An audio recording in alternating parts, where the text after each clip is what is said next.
мы находимся далеко от Казахстана. Конечно, мы следим за всеми событиями, что там происходит. Возможно, мы не можем понять все побудительные причины того, что происходит, но мы видим то, что на фоне дискуссии, которая должна была быть в казахском обществе, вместо этого происходит прямая оккупация Казахстана Российской Федерацией. Не мои слова, по-моему, Блинкен вчера говорил в своем выступлении, что русские, когда приходят в чужой дом, их оттуда бывает очень трудно попросить. Русские, приходя в чужой дом, считают этот дом своим. То, что я сейчас сказал, это не говорит о сути и природе русского народа, но это говорит о постоянной сути их правителей и русского империализма.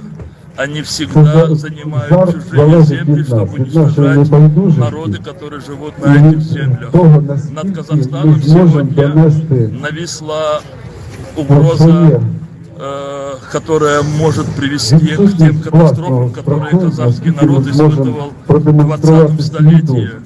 И катастрофический голод, его последствия, и массовые вынужденные иммиграции казахов со своей земли.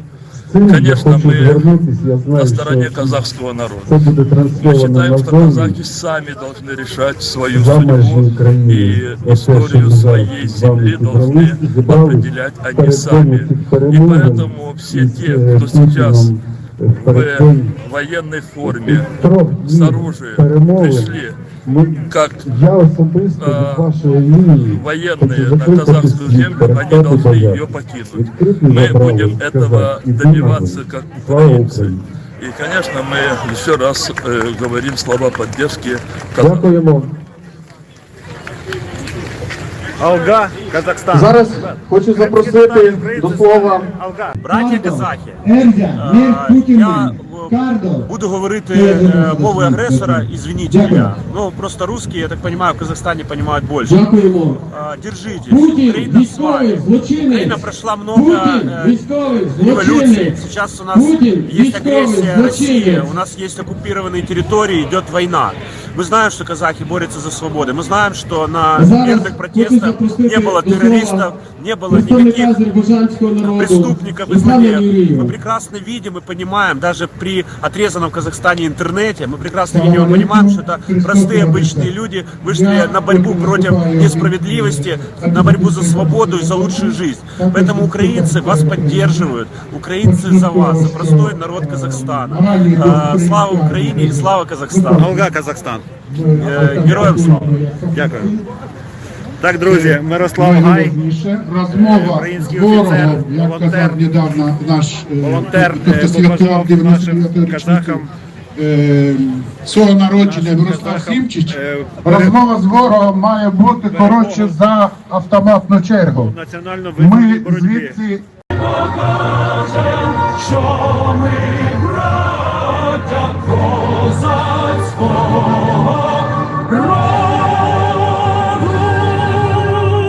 Слава Україні! Героям слава! Слава Україні! Героям слава! Слава Україні! Героям слава! І слава всім вільним народам світу!